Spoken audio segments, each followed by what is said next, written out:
Welcome back to study network and foundation YouTube channel. ನಾವು ಈ ಒಂದು ವಿಡಿಯೋದಲ್ಲಿ ಎಲೆಕ್ಟ್ರಿಸಿಟಿ ಪಾರ್ಟ್ 2 ಅನ್ನು ನೋಡ್ತಾ ಹೋಗೋಣ. ನಾವು ಪಾರ್ಟ್ 1 ಅಲ್ಲಿ ನಾವು ಏನು ತಿಳ್ಕೊಂಡಿದ್ವಪ್ಪ ಅಂದರೆ ಎಲೆಕ್ಟ್ರಿಕ್ ಕರೆಂಟ್ ಮತ್ತು ಎಲೆಕ್ಟ್ರಿಕ್ ಸರ್ಕ್ಯೂಟ್ ಬಗ್ಗೆ ತಿಳ್ಕೊಂಡಿದ್ವು, ಮತ್ತು ಆ್ಯಮ್ ಮೀಟರ್ ಬಗ್ಗೆನೂ ಸಹ ನಾವು ತಿಳ್ಕೊಂಡಿದ್ವು. ಈ ಒಂದು ವಿಡಿಯೋದಲ್ಲಿ ನಾವು ಯಾವುದ್ರ ಬಗ್ಗೆ ತಿಳ್ಕೊಳ್ತೀವಪ್ಪ ಅಂದರೆ ಎಲೆಕ್ಟ್ರಿಸಿಟಿಯ part 2 electric potential and potential difference ಬಗ್ಗೆ ನಾವು ಈ ಒಂದು ವಿಡಿಯೋದಲ್ಲಿ ತಿಳ್ಕೊತಾ ಹೋಗೋಣ. ಮೊದಲನೇದಾಗಿ ರೀಡ್ ಮಾಡ್ತಾ ಹೋಗೋಣ. What makes the electric charge to flow ಅಂದರೆ ಎಲೆಕ್ಟ್ರಿಕ್ ಚಾರ್ಜ್ ಫ್ಲೋ ಆಗೋಕ್ಕೆ ಯಾವ್ದು ಸಹಾಯ ಮಾಡುತ್ತೆ ಅಂತ ಕೇಳ್ತಿದ್ದಾರೆ. Let us consider the analogy of flow of water. ಈ ಚಾರ್ಜ್ ಫ್ಲೋ ಆಗ್ತೈತಲ್ಲ ಅದಕ್ಕೂ ಮತ್ತೆ ವಾಟರ್ ಫ್ಲೋ ಆಗೋಕ್ಕೂ ಏನೋ ಒಂದು ರಿಲೇಷನ್ಶಿಪ್ ಇದೆ, ಅದನ್ನು ನೀವು ಕಂಪೇರ್ ಮಾಡಿ ನೋಡಿ, ಅನಾಲಜಿಯನ್ನು ಅಪ್ಲೈ ಮಾಡಿ ನೋಡಿ ಅಂತ ಹೇಳ್ತಿದ್ದಾರೆ. ಇವಾಗ next, charge do not flow in a copper wire by themselves. ಇದೊಂದು ಇಂಪಾರ್ಟೆಂಟ್ ಪಾಯಿಂಟ್, ಅಂಡರ್ಲೈನ್ ಮಾಡೋಣ ಅಥವಾ ಹೈಲೈಟ್ ಮಾಡೋಣ. Charge do not flow in a copper wire by themselves. ತನ್ನಷ್ಟಿಗೆ ತಾನೇ ಯಾವುದೇ ಕಾರಣಕ್ಕೂ ಕಾಪರ್ ವೈರಲ್ಲಿ ಅಥವಾ ಮೆಟಾಲಿಕ್ ವೈರ್ ಅಂತ ನೀವು ಕನ್ಸಿಡರ್ ಮಾಡ್ಬೋದು. ಮೆಟಾಲಿಕ್ ವೈರಲ್ಲಿ ಏನೋ ಚಾರ್ಜಸ್ಗಳು ಅದಾಗದೆ ತನ್ನಷ್ಟಿಗೆ ತಾನೇ ಫ್ಲೋ ಆಗಲ್ಲ. Next, just as A perfectly in the horizontal tube does not flow. ಯಾವ ರೀತಿ ಹಾರಿಜೆಂಟಲ್ ಟ್ಯೂಬಲ್ಲಿ ಒಂದು ವಾಟರ್ ಇದೆ ಅಂತ ಇಮ್ಯಾಜಿನ್ ಮಾಡ್ಕೊಳ್ಳಿ. ಇಲ್ಲಿ ನೋಡ್ರಿ, ಈ ರೀತಿ ಹಾರಿಜೆಂಟಲ್ ಟ್ಯೂಬಲ್ಲಿ ಇದ್ದಾಗ ನೀರು ಫ್ಲೋ ಆಗಲ್ಲ ಆಚೆ ಕಡೆ. ಅದೇ ರೀತಿ ಚಾರ್ಜು ಸಹ ಇವಾಗ ನೋಡಿ ಈ ರೀತಿ ಫ್ಲೋ ಆಗಲ್ಲ, ಸರಿನಾ? ಆ ರೀತಿ ಚಾರ್ಜ್ ಕೂಡ ತನ್ನಷ್ಟಿಗೆ ತಾನೇ ಫ್ಲೋ ಆಗಲ್ಲ. Next, if one end of the tube is connected to a tank of water kept at higher level such that there is a pressure difference between the two ends of the tube. ಇವಾಗ ನೋಡಿ, ಇಲ್ಲಿ ಒಂದು example ಅನ್ನು ಅವ್ರು consider ಮಾಡಿದ್ದಾರೆ. ಯಾವುದೋ ಒಂದು tank ಅನ್ನ ಏನು ಮಾಡಿದಾರಪ್ಪ ಅಂದ್ರೆ ಒಂದು ಸರ್ಟೈನ್ ಹೈಯರ್ ಲೆವೆಲ್ ಅಲ್ಲಿ ಇಟ್ಟಿದ್ದಾರೆ, ಅಂದ್ರೆ ಮೇಲ್ಗಡೆ ಇಟ್ಟಿದ್ದಾರೆ. ನೀವು ಯಾವ ರೀತಿ ಇಮ್ಯಾಜಿನ್ ಮಾಡ್ಕೊಬೋದಪ್ಪ ಅಂದ್ರೆ, ನೀವು ಎಲ್ಲರ ಮನೆಗಳಲ್ಲೂ ಸಿಂಟೆಕ್ಸ್ ಅನ್ನ ಇಟ್ಟಿರ್ತಾರಲ್ವಾ, ಮೇಲ್ಗಡೆ ಮೋಲ್ಡ್ ಮೇಲೆ ಆಗಿರ್ಬೋದು, ಆ ರೀತಿ ಹೈಟ್ ಅಲ್ಲಿ ಇಟ್ಟಿರ್ತಾರಲ್ವಾ, ಅವಾಗ ಆ ಸಿಂಟೆಕ್ಸ್ ಅನ್ನ ನೀವು ಏನ್ ಮಾಡ್ಕೊಬೋದಪ್ಪ ಅಂದ್ರೆ ಇಮ್ಯಾಜಿನ್ ಮಾಡ್ಕೊಬೋದು. ಇವಾಗ ಈ ಸಿಂಟೆಕ್ಸ್ ನ ನಾವು ಹೈಯರ್ ಲೆವೆಲ್ ಅಲ್ಲಿ ಇಟ್ಟಿದೀವಿ ಅಂತ ಅನ್ಕೊಳ್ಳಿ. ಇವಾಗ ಇಲ್ಲಿ ಈ ಒಂದು ಪೈಪಲ್ಲಿ, ಇಲ್ಲಿ ಕೆಳಗಡೆ ಇದೆಯಲ್ಲ ಪೈಪು, ಈ ಪೈಪಲ್ಲಿ ಪ್ರೆಷರ್ ಡಿಫರೆನ್ಸ್ ಕ್ರಿಯೇಟ್ ಆಗುತ್ತೆ. ಎಲ್ಲೆಲ್ಲಿ? ಇದೊಂದು ಎಂಡಲ್ಲಿ ಮತ್ತೆ ಇದೊಂದು ಎಂಡಲ್ಲಿ. ಇಲ್ಲಿ ಪ್ರೆಷರು ಜಾಸ್ತಿ ಇರುತ್ತೆ, ಈ ಒಂದು ಜಾಗದಲ್ಲಿ ಪ್ರೆಷರು ಜಾಸ್ತಿ ಇರುತ್ತೆ, ಇಲ್ಲಿ ಕಡಿಮೆ ಇರುತ್ತೆ. ಇದಿಷ್ಟು ನಿಮಗೆ ಗೊತ್ತಾಯ್ತು. ನೆಕ್ಸ್ಟ್, ಇವಾಗ ನೋಡ್ರಿ, ಪ್ರೆಷರ್ ಡಿಫರೆನ್ಸ್ ಇರೋದ್ರಿಂದ ಇಲ್ಲಿ ಮತ್ತೆ ಇಲ್ಲಿ ಎರಡು ಜಾಗದಲ್ಲೂ ಪ್ರೆಷರ್ ಡಿಫರೆನ್ಸ್ ಇರೋದ್ರಿಂದ ಏನಾಗುತ್ತಪ್ಪ ಅಂದ್ರೆ ವಾಟರು ಫ್ಲೋ ಆಗಕ್ಕೆ ಸ್ಟಾರ್ಟ್ ಆಗುತ್ತೆ. ಈ ಟ್ಯಾಪಲ್ಲಿ ನೀವು ಈಸಿಯಾಗಿ ವಾಟರ್ ಫ್ಲೋ ಮಾಡ್ಬೋದಲ್ವಾ, ಯಾವುದೇ ಮಿಷನರೀಸ್ನ ಯೂಸ್ ಮಾಡ್ದಿಲ್ದಂಗೆ. ಇವಾಗ ಅದೇ ರೀತಿ ವಾಟರ್ ಯಾಕಪ್ಪ ಫ್ಲೋ ಆಗ್ತೈತೆ ಅಂದ್ರೆ due to gravity. Water flows downwards due to gravity. Gravity ಇರೋದ್ರಿಂದ ವಾಟರ್ ಏನಾಗ್ತಿದೆ, ಡೌನ್ವರ್ಡ್ಸ್ಗೆ ಈಸಿಯಾಗಿ ಫ್ಲೋ ಆಗ್ತಿದೆ. ಅವಾಗ ಏನು ಕ್ರಿಯೇಟ್ ಆಯಿತು? ಒಂದು ಡಿಫ್ರೆನ್ಸ್, ಪ್ರೆಷರ್ ಡಿಫ್ರೆನ್ಸ್ ಕ್ರಿಯೇಟ್ ಆಯಿತು ಎರಡು ಎಂಡ್ಸ್ ಆಫ್ ದ ಟ್ಯಾಪ್ಗೆ. ಇವಾಗ ಇಲ್ಲಿ ಕಂಟಿನ್ಯೂಷನ್ ಆಗಿ ಓದ್ತಾ ಹೋಗೋಣ. For flow of charges in a conducting metallic wire, the gravity, of course, there is no role play in the electrons move only if there is a difference in electrical pressure. ಇಲ್ಲಿ ನೋಡಿ, ಒಂದು important point ಇದೆ. For flow of electric charges in a conducting metallic wire, ಅಂದರೆ ಒಂದು charge flow ಆಗೋಕ್ಕೆ, ಯಾವುದರಲ್ಲಿ? Metallic ವೈರಲ್ಲಿ charge flow ಆಗೋಕ್ಕೆ ಯಾವುದೇ ಗ್ರಾವಿಟಿಯ ಸಹಾಯ ಇರೋದಿಲ್ಲ. Gravity, of course, there is no role to play. ಅಂದರೆ ಯಾವುದೇ ರೋಲನ್ನು ಗ್ರಾವಿಟಿ ಏನು ಮಾಡಲ್ಲ, ಪ್ಲೇ ಮಾಡಲ್ಲ. ಗ್ರಾವಿಟಿ ಸಹಾಯ ಬಳಸ್ಕೊಳ್ಳಲ್ಲ ಒಂದು ಚಾರ್ಜ್ ಫ್ಲೋ ಆಗಬೇಕಂದ್ರೆ. The electrons move only if there is a difference in the pressure. ಅಂದರೆ ಎಲೆಕ್ಟ್ರಾನ್ ಯಾವಾಗ ಮೂವ್ ಆಗುತ್ತಪ್ಪ ಅಂತಂದರೆ, ಎಲೆಕ್ಟ್ರಾನ್ ಮೂವ್ ಆಗ್ತೈತೆ ಅಂದರೆ ಅಲ್ಲಿ ಚಾರ್ಜ್ ಮೂವ್ ಆಗ್ತೈತೆ ಅಂತ ನೀವು ಈಸಿಯಾಗಿ ಹೇಳ್ಬೋದು. ಅದು ಯಾವ ರೀತಿ ಅಂತ ಹಿಂದಿನ ವಿಡಿಯೋದಲ್ಲಿ ನೀವು ಆಲ್ರೆಡಿ ತಿಳ್ಕೊಂಡಿದ್ದೀರಾ. Electron move only if there is a difference in electric pressure. Difference of electric pressure. Electric ಪ್ರೆಷರ್ನ ಡಿಫ್ರೆನ್ಸ್ನ ಸಹಾಯದಿಂದ ಎಲೆಕ್ಟ್ರಾನ್ ಮೂವ್ ಆಗ್ತೈತೆ.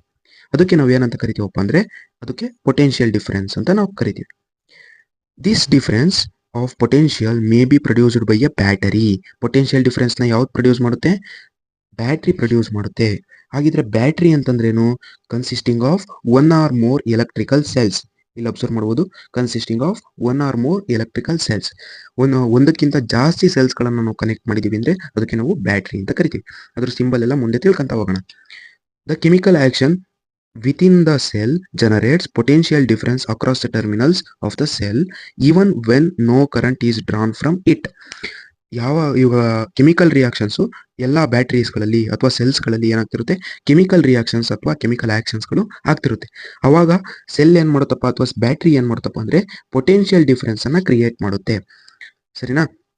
ಯಾವಾಗ ಪೊಟೆನ್ಷಿಯಲ್ ಡಿಫ್ರೆನ್ಸ್ ಕ್ರಿಯೇಟ್ ಆಗುತ್ತೆ ಅಂತಂದರೆ, ಕರೆಂಟ್ ಯಾವಾಗ ಫ್ಲೋ ಆಗ್ತಿರಲ್ಲ ಅವಾಗ ಪೊಟೆನ್ಷಿಯಲ್ ಡಿಫ್ರೆನ್ಸ್ ಕ್ರಿಯೇಟ್ ಆಗುತ್ತೆ ಒಂದು ಟರ್ಮಿನಲ್ಗೂ ಮತ್ತು ಇನ್ನೊಂದು ಟರ್ಮಿನಲ್ಸ್ಗೂ. ಇವಾಗ next, when the cell is connected to a conducting circuit element. The potential difference sets the charge in motion in the conductor and produces a electric current. ಇವಾಗ ಯಾವಾಗ ನಾವು ಸೆಲ್ ಅನ್ನ ಕನೆಕ್ಟ್ ಮಾಡಿರ್ತೀವಿ, ಯಾವುದಕ್ಕೆ, ಒಂದು ಕಂಡಕ್ಟಿಂಗ್ ಸರ್ಕ್ಯೂಟ್ ಎಲಿಮೆಂಟಿಗೆ ನಾವು cell ಅನ್ನ connect ಮಾಡ್ತೀವಿ, ಅವಾಗ ಏನಾಗುತ್ತೆ, ಪೊಟೆನ್ಷಿಯಲ್ ಡಿಫ್ರೆನ್ಸು ಕ್ರಿಯೇಟ್ ಆಗುತ್ತೆ. ಇಲ್ಲಿ one end of the conductor ಮತ್ತೆ ಇನ್ನೊಂದು ಎಂಡ್ ಆಫ್ ದ ಕಂಡಕ್ಟರ್ಗೆ ಪೊಟೆನ್ಷಿಯಲ್ ಡಿಫ್ರೆನ್ಸ್ ಕ್ರಿಯೇಟ್ ಆಗುತ್ತೆ. ಅವಾಗ ಚಾರ್ಜಸ್ಗಳು ಏನ್ ಮಾಡ್ತವೆ, ಮೂವ್ ಆಗಕ್ಕೆ ಸ್ಟಾರ್ಟ್ ಆಗ್ತವೆ. ಯಾವ್ದ್ರಲ್ಲಿ, ಕಂಡಕ್ಟರ್ಸ್ ಅಲ್ಲಿ ಅಥವಾ ಮೆಟಾಲಿಕ್ ವೈರ್ಸ್ ಅಲ್ಲಿ ಏನಾಗುತ್ತೆ, ಚಾರ್ಜಸ್ಗಳು ಮೂವ್ ಆಗಕ್ಕೆ ಸ್ಟಾರ್ಟ್ ಆಗುತ್ತೆ. ಚಾರ್ಜಸ್ಗಳು ಮೂವ್ ಆಗ್ತಿದೆ ಅಂತಂದ್ರೆ ಏನ್ ಪ್ರೊಡ್ಯೂಸ್ ಆಗುತ್ತೆ, ಎಲೆಕ್ಟ್ರಿಕ್ ಕರೆಂಟ್ ಪ್ರೊಡ್ಯೂಸ್ ಆಗುತ್ತೆ. ಅಂದ್ರೆ ಫ್ಲೋ ಆಫ್ ಚಾರ್ಜಸ್ ಅಂದ್ರೆ ನಾವು ಎಲೆಕ್ಟ್ರಿಕ್ ಕರೆಂಟ್ ಅಂತ ಹೇಳ್ಬೋದಲ್ವೇನ್ರಪ್ಪ. ಅದೇ ರೀತಿ, in order to maintain the electric current in a given electric circuit, the cell has to expands the chemical energy stored in it. ಇವಾಗ cell ಅಲ್ಲಿ ಏನಾಗ್ತಿರುತ್ತೆ, ಕೆಮಿಕಲ್ ಎನರ್ಜಿ ಸ್ಟೋರ್ ಮಾಡಿ ಇಟ್ಕೊಂಡಿರುತ್ತೆ. ಯಾವಾಗ ಕೆಮಿಕಲ್ ರಿಯಾಕ್ಷನ್ಸ್ಗಳನ್ನೆಲ್ಲ ಆಗಿ ಆಗಿ ಆಗಿ ಆಗಿ ಏನಾಗುತ್ತೆ, ಕೆಮಿಕಲ್ ಎನರ್ಜಿನ ಸ್ಟೋರ್ ಮಾಡಿ ಇಟ್ಕೊಂಡಿರುತ್ತೆ. ಯಾವಾಗ ಎಲೆಕ್ಟ್ರಿಕ್ ಸರ್ಕ್ಯೂಟ್ಗೆ ನಾವು ಕನೆಕ್ಟ್ ಮಾಡ್ತೀವೋ ಅವಾಗ ಕರೆಂಟ್ ಅನ್ನ ಅದು ಮೇಂಟೈನ್ ಮಾಡುತ್ತೆ. ಕರೆಂಟ್ ನ ಮೇಂಟೈನ್ ಮಾಡೋದು ಯಾವುದು, ಸೆಲ್ ಅಲ್ಲಿ ಕೆಮಿಕಲ್ ಎನರ್ಜಿ ಸ್ಟೋರ್ ಆಗಿರುತ್ತಲ್ವಾ, ಅದು ಮೇಂಟೈನ್ ಮಾಡುತ್ತೆ. We define the electric potential difference between the two points in an electric circuit carrying some current as a work done to move a unit charge from one point to other point. ನೋಡ್ರಿ, electric potential difference ನ definition ಕೇಳಿದ್ರೆ ನೀವು ಇದನ್ನು ಸಹ ಬರಿಬಹುದು. ಏನದು, electric potential difference between the two points in an electric circuit. Electric potential difference ನ ನಾವು ಎರಡು ಪಾಯಿಂಟ್ ಅಲ್ಲಿ ಕಂಪೇರ್ ಮಾಡಬೇಕಪ್ಪ ಅಂದ್ರೆ, carrying some current as the work done to move a unit charge from one point to another point. ಅಂದ್ರೆ potential difference ಅಂದ್ರೆ ಏನಪ್ಪಾ ಅಂದ್ರೆ, ವರ್ಕ್ ಡನ್ ಮಾಡ್ತಿದ್ದೀರಾ ಫ್ರಮ್ ಒಂದ್ ಪಾಯಿಂಟ್ ಟು ಇನ್ನೊಂದು ಪಾಯಿಂಟ್ಗೆ ನಾವು ಚಾರ್ಜ್ ಅನ್ನ ಮೂವ್ ಮಾಡಕ್ಕೆ. ಸಿಂಪಲ್ ಆಗಿ ಅರ್ಥ ಮಾಡ್ಕೊಳ್ಳಿ, ಒಂದು ಎಕ್ಸಾಂಪಲ್ ನ ತಗೊಂಡು ಹೇಳ್ತೀನಿ. ಇವಾಗ ಇಲ್ಲಿ ನೋಡಿ, ಎ ಅನ್ನೋ ಒಂದು ಪಾಯಿಂಟ್ ಇದೆ, ಇಲ್ಲಿ ಬಿ ಅನ್ನೋ ಒಂದು ಪಾಯಿಂಟ್ ಇದೆ. ಎರಡು ಪಾಯಿಂಟ್ಸ್ ಗಳನ್ನ ನೀವು ಅಬ್ಸರ್ವ್ ಮಾಡಿದ್ರಿ. ಇವಾಗ ಎ ಅನ್ನೋ ಪಾಯಿಂಟ್ ಅಲ್ಲಿ ಕ್ಯೂ ಅಷ್ಟು ಚಾರ್ಜ್ ಪ್ರೆಸೆಂಟ್ ಇತ್ತು. ಇಲ್ಲಿ ಏನಿದೆ, ಚಾರ್ಜ್ ಪ್ರೆಸೆಂಟ್ ಇಲ್ಲ, ಅದಕ್ಕೆ ನಾನು 0 ಚಾರ್ಜ್ ಇದೆ ಅಂತ ಬರ್ಕಂತೀನಿ. ಸರಿನಾ, ಇಲ್ಲಿ ಕ್ಯೂ ಅಷ್ಟು ಚಾರ್ಜ್ ಇದೆ. ಇದನ್ನ ನಾವು ಏನ್ ಮಾಡ್ತಿದೀವಪ್ಪ ಅಂತಂದ್ರೆ, ಮೂವ್ ಮಾಡ್ತಿದೀವಿ from A to B. A to B ನೀವು ಚಾರ್ಜ್ ಅನ್ನ ಮೂವ್ ಮಾಡ್ತಿದ್ದೀರಾ ಅಂದ್ರೆ ಅಲ್ಲಿ ವರ್ಕ್ ಡನ್ ಮಾಡಿದಿರಾ ಅಂತ ಅಲ್ವೇನ್ರಪ್ಪ. ಅಂದ್ರೆ ವರ್ಕ್ ಡನ್ ಮಾಡ್ತಿದ್ದೀರಾ, ಅವಾಗ ಏನ್ ಕ್ರಿಯೇಟ್ ಆಗುತ್ತೆ, ಪೊಟೆನ್ಷಿಯಲ್ ಡಿಫ್ರೆನ್ಸ್ ಕ್ರಿಯೇಟ್ ಆಗುತ್ತೆ. ನಾವು ಪೊಟೆನ್ಷಿಯಲ್ ಡಿಫ್ರೆನ್ಸ್ ನ ಕ್ಯಾಪಿಟಲ್ ವಿ ಇಂದ ರೆಪ್ರೆಸೆಂಟ್ ಮಾಡ್ತೀವಿ. ಇವಾಗ ಏನ್ ಮೂವ್ ಮಾಡ್ತಿದ್ದೀರಾ, ಚಾರ್ಜ್ ಅನ್ನ ಮೂವ್ ಮಾಡ್ತಿದ್ದೀರಾ, ವರ್ಕ್ ಡನ್ ಅನ್ನ ಮಾಡ್ತಿದ್ದೀರಾ. ಅಂದ್ರೆ ಚಾರ್ಜ್ ನ ಒಂದ್ ಪಾಯಿಂಟ್ ಇಂದ ಇನ್ನೊಂದು ಪಾಯಿಂಟ್ ಮೂವ್ ಮಾಡ್ತಿದ್ರ ಅಂದ್ರೆ ಅಲ್ಲಿ ವರ್ಕ್ ಡನ್ ಆಗ್ತಿದೆ ಅಲ್ವೇನ್ರಪ್ಪ, ಒಂದು ವರ್ಕ್ ಕೆಲಸವನ್ನ ಮಾಡ್ತಿದ್ರಲ್ವಾ. ಅದಕ್ಕೋಸ್ಕರ work done to move a unit charge. Unit charge ಅಂದ್ರೆ ಒಂದೇ ಒಂದು ಕೂಲಮ್ ಅಷ್ಟು ಚಾರ್ಜ್ ಅನ್ನ ಮೂವ್ ಮಾಡಕ್ಕೆ ಎಷ್ಟು ವರ್ಕ್ ಡನ್ ಮಾಡ್ತಿದ್ರ, ಅದಕ್ಕೆ ನಾವು ಪೊಟೆನ್ಷಿಯಲ್ ಡಿಫರೆನ್ಸ್ ಅಂತ ಕರಿತೀವಿ. ಇದಿಷ್ಟು ನಿಮಗೆ ಗೊತ್ತಾಯ್ತು. ಅಂದ್ರೆ ಪೊಟೆನ್ಷಿಯಲ್ ಡಿಫರೆನ್ಸ್ ಗೆ ಫಾರ್ಮುಲಾ ಏನಾಯ್ತು, W/Q. ಇಲ್ಲಿ ಮೆನ್ಷನ್ ಮಾಡಿದರೆ ನೀವು ಅಬ್ಸರ್ವ್ ಮಾಡಬಹುದು. Next, SI unit of potential difference is volt. Potential difference ನ SI ಯೂನಿಟ್ ಏನು, ವೋಲ್ಟ್. ಅದನ್ನ ನಾವು ಕ್ಯಾಪಿಟಲ್ ವಿ ಇಂದ ರೆಪ್ರೆಸೆಂಟ್ ಮಾಡ್ತೀವಿ. ನೇಮ್ಡ್ ಆಫ್ಟರ್ ಅಲೆಕ್ಸಾಂಡ್ರಿಯೋ ವೋಲ್ಟಾ. ಅಲೆಕ್ಸಾಂಡ್ರಿಯೋ ವೋಲ್ಟಾ ಅನ್ನೋ ಒಬ್ಬ ಸೈಂಟಿಸ್ಟ್ ಏನ್ ಮಾಡ್ತಾರೆ, ವೋಲ್ಟ್ ಅನ್ನೋ ಒಂದು SI ಯೂನಿಟ್ ಅನ್ನ ಇಕ್ತಾರೆ. ಯಾವುದಕ್ಕೆ, ಎಲೆಕ್ಟ್ರಿಕ್ ಪೊಟೆನ್ಷಿಯಲ್ ಡಿಫರೆನ್ಸ್ಗೆ. 1 ವೋಲ್ಟ್ ಅಂದ್ರೆ ಏನು, ಕಾಮನ್ ಆಗಿ ಎಕ್ಸಾಮ್ಸ್ ಗಳಲ್ಲಿ ಕೇಳ್ತಿರ್ತಾರೆ.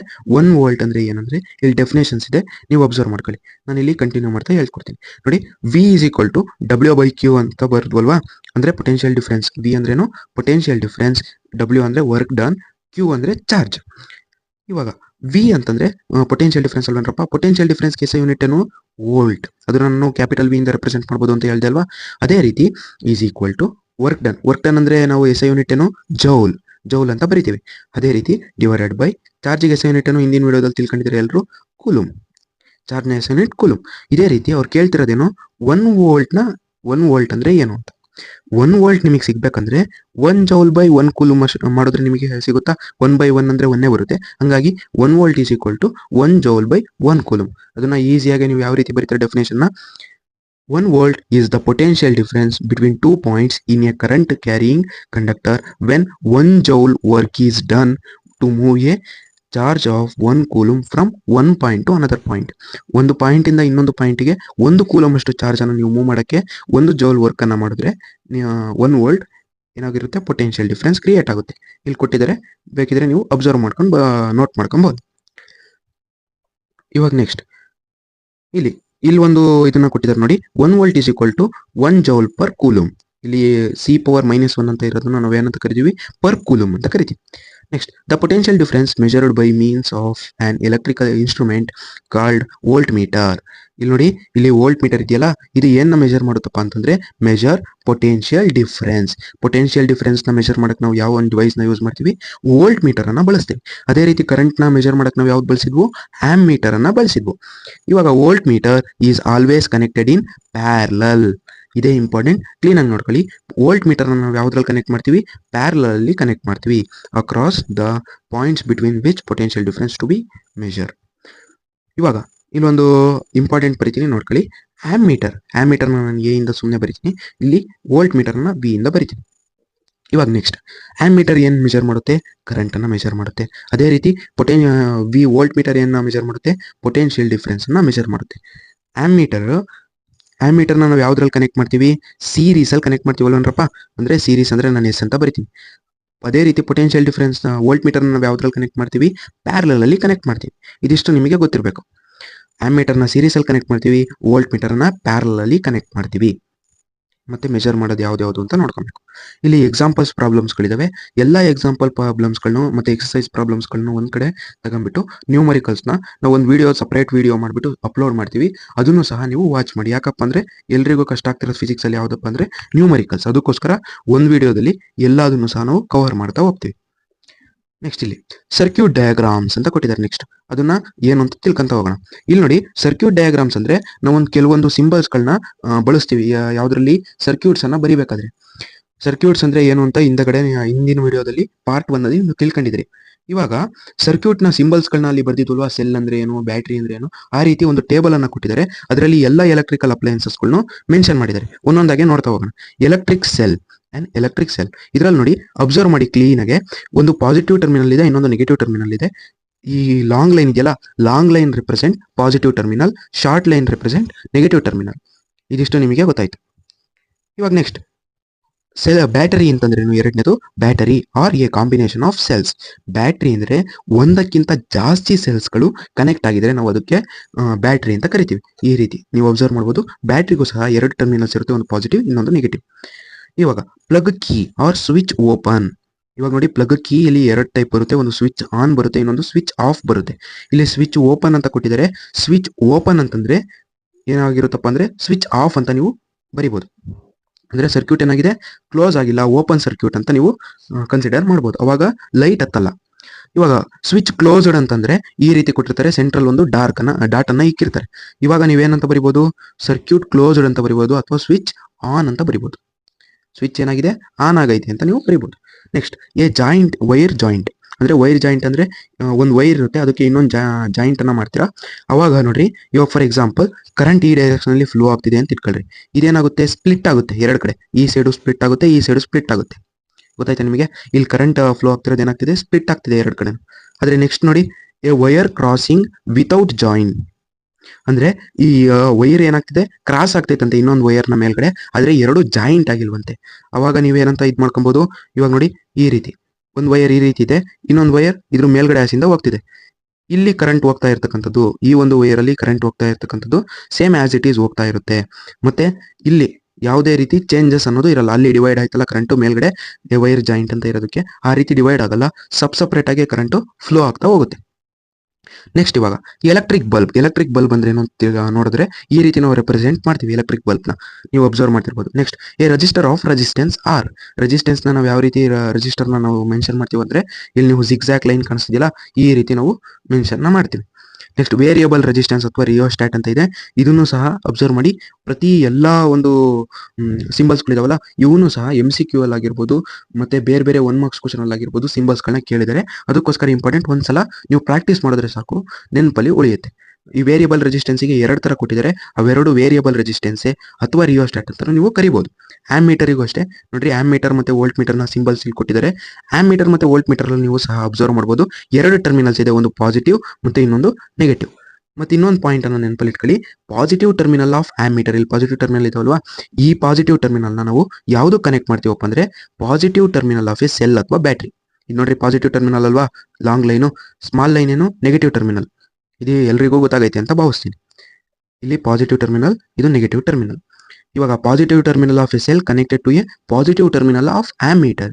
ಅದೇ ರೀತಿ negative terminal of a cell is connected to a negative terminal of ammeter.